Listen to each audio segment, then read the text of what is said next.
Hello, children. Okay, till the last video, we had discovered about agro based industries like sugar, tea, coffee, and all everything we have discovered in that.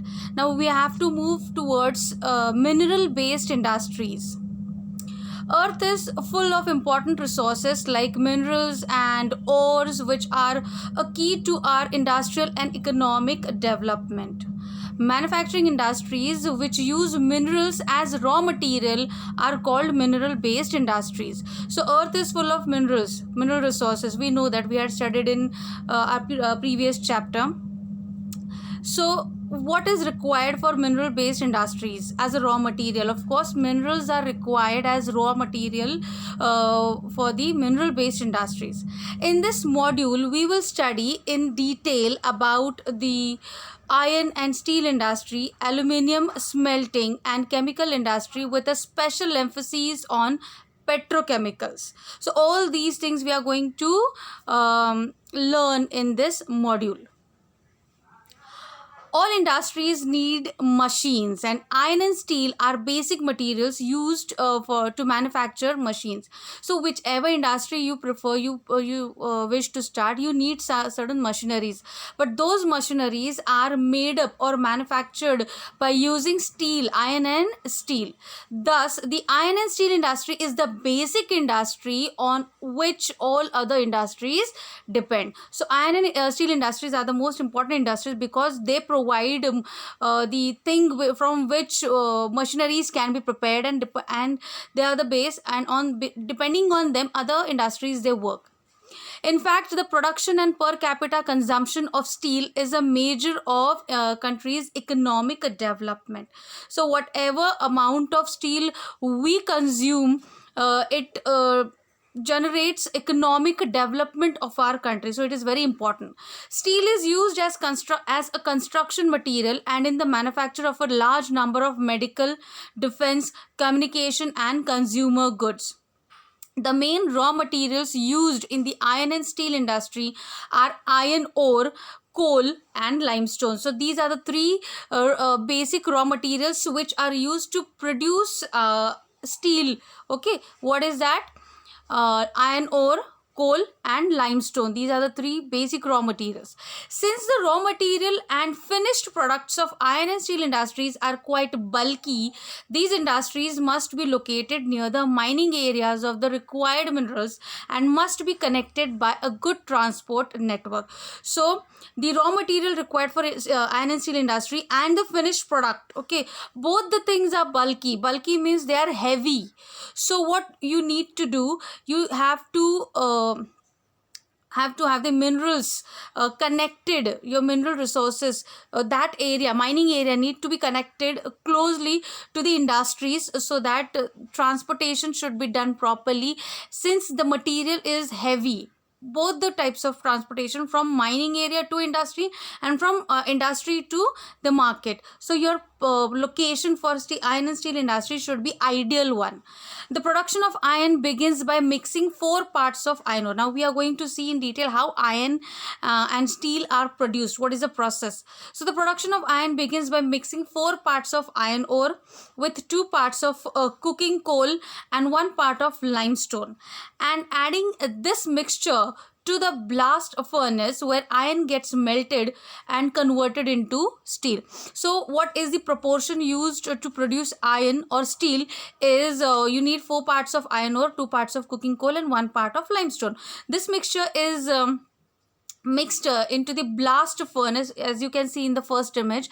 In that blast furnace, then it is heated, all these mixtures are melted, and finally it gets converted into steel.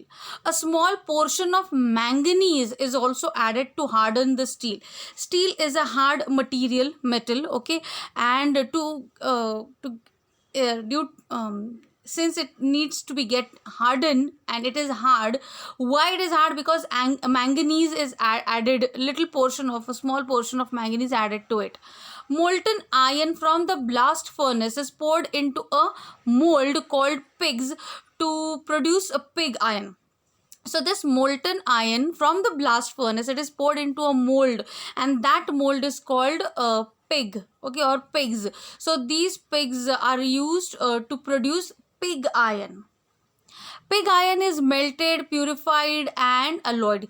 Since the raw materials are directly melted, there must be impurities in it. So those impurities should be removed from the thing. Okay, so it needs to be melted again, then purified, and then alloyed with metals like manganese, nickel, and chromium to produce steel. So molten steel is rolled, pressed, cast, and shaped into desired shape and size. After this, everything is purified and alloyed. This molten steel is rolled, then pressed, then cast and shaped, whatever shape you want it to become. So it has to be casted in that shape, and you get the desired shape and size of the finished product, that is the steel. This steel is supplied to other manufacturing industries. Now further, other manufacturing industries, like the industries who make machineries and all the building material or utensils and whatever, this is final product of iron and steel industry is manufactured to other industries as a raw material. In 2016, with the production capacity of 95.6 million of steel, India is the third largest producer of crude steel and largest producer of sponge steel in the world.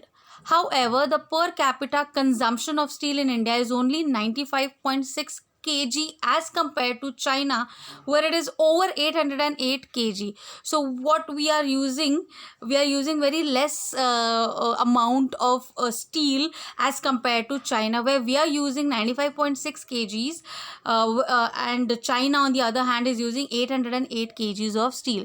The reason for this could be India took noticeable steps towards industrialization after a long period of stagnation. What is the reason for us to use less amount of steel? The reason is we identified ourselves, or we realized that we can also be counted under industrialization country, and because of that we started consuming steel later, much later than China. Back in the 1950s, India and China were almost neck to neck in their steel production. However, today China has become world's largest producer and consumer of steel. There are 10 primary integrated steel plants in India as shown in the map.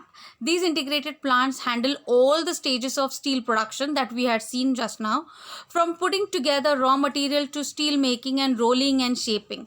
So how many primary integrated steel plants are there? There are 10 primary integrated steel plants are there in India who take all the process of production of steel.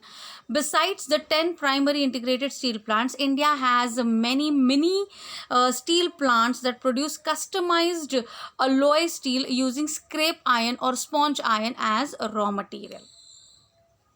If you look at the location of steel plants in India again, you will find that most of them are located in the Chota Nagpur Plateau region.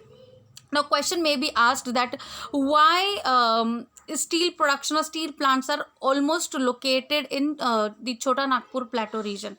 So if you see the concentration of these steel plant industries, okay, they are concentrated in the Chota Nagpur Plateau in the first image.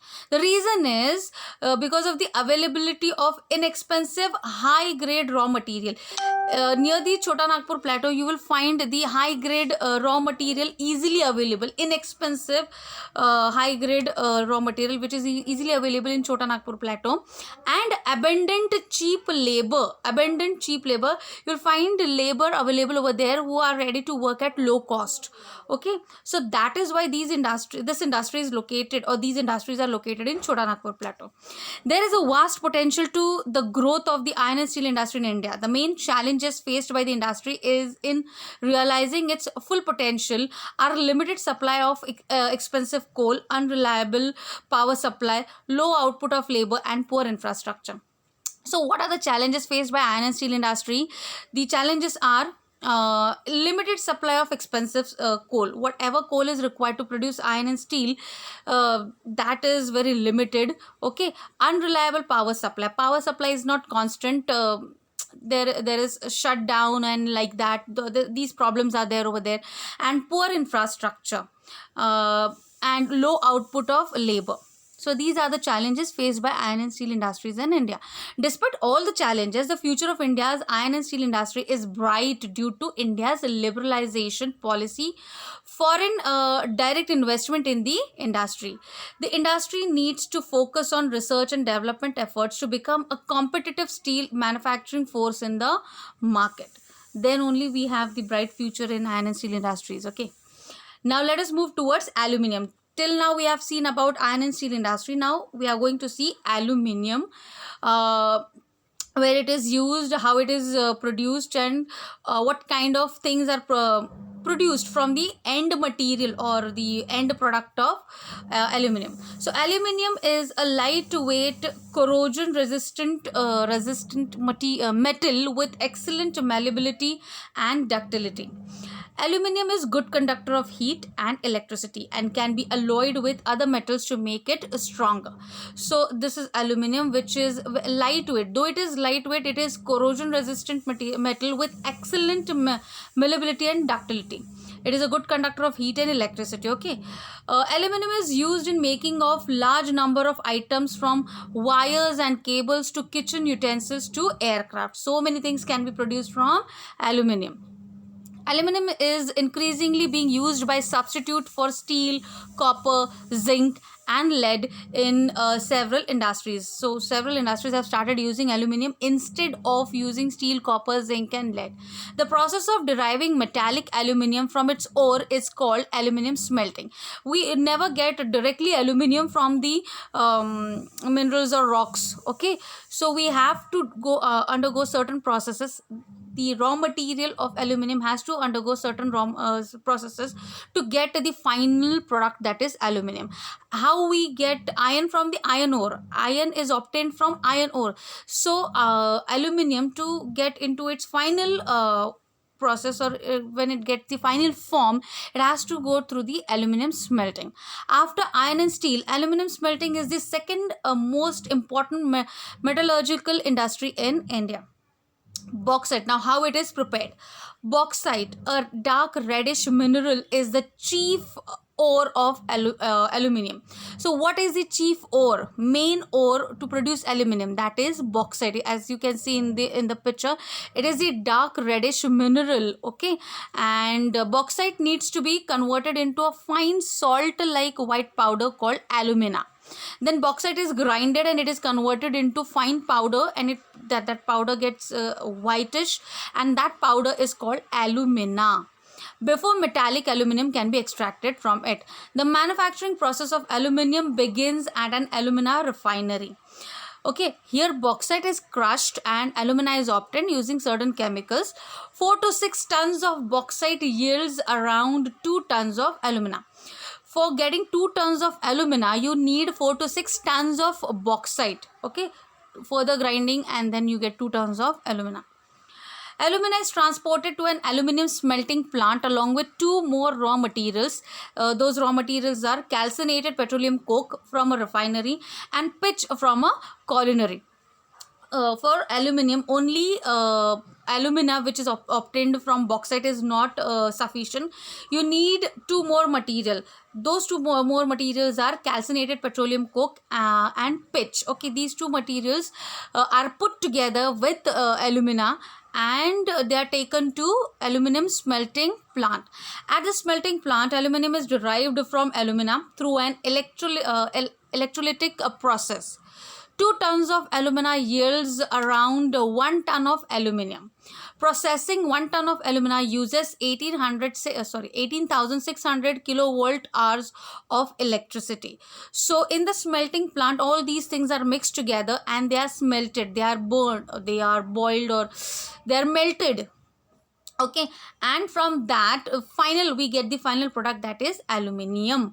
So from 2 tons of alumina, you get 1 ton of aluminium, and for this process you need 18,600 kilovolt hours of electricity. India has 7 aluminum smelting plants located in Orissa, West Bengal, Uttar Pradesh, Kerala, Chhattisgarh, and Maharashtra. So, how iron and steel industries are mostly out of 10, most of those iron and steel plants are located in Chota Nagpur Plateau. In the same way, aluminum, not in the same way, but aluminum is. Smelting plants are located in Orissa, West Bengal, Uttar Pradesh, Kerala, Chhattisgarh, and Maharashtra. By 2014 and 15, the annual production of aluminum in India was 3.96 million tons. Now, we have done with the aluminium also. Now, let us move towards chemical industry. The Indian chemical industry is the third largest in Asia and the 12th largest in the world. The Indian chemical industry contributes 3% to our national GDP. Okay, so this is chemical industry, which ranks third in Asia and 12th in the world, and we contribute to our GDP 3%. There are a large number of big and small manufacturing units engaged in the production of inorganic and organic chemicals all over India. The main inorganic chemicals produced in India include sulfuric acid, nitric acid, alkalis, soda ash, and caustic soda. So these are the main inorganic chemicals which are produced in India. They are sulfuric acid, nitric acid, alkalis, soda ash, and caustic soda. The chemical industry is the largest consumer of its own products. Basic products produced by one company act as a raw material for another that produces industrial chemicals. So the industry which produces the final product out of the chemicals, okay, that final product act as a raw material for other manufacturing industries who deal with chemicals. Okay, for example, sulfuric acid is used in the production of fertilizers, plastics, synthetic fibers, adhesives, and paints and dyes. So a company which produces sulfuric acid, okay, that sulfuric acid is manufactured to the companies as a raw material who produce fertilizers, plastics, synthetic fibers, adhesives, paints, and dyes. Another example is soda ash. Soda ash, a company who produces soda ash, it manufactures this soda ash as a raw material to other countries who manufacture soap, glass, detergent, and paper. So this is chemical industry. A major part of organic chemical is petrochemical. So here we dealt with inorganic chemicals. Those inorganic chemicals were sulfuric acid, nitric acid, alkalis, soda ash, and caustic soda. Petrochemicals are organic chemicals. Okay, so petrochemicals are the materials derived as the byproducts of petroleum refining. After petroleum products are refined, we get petrochemicals.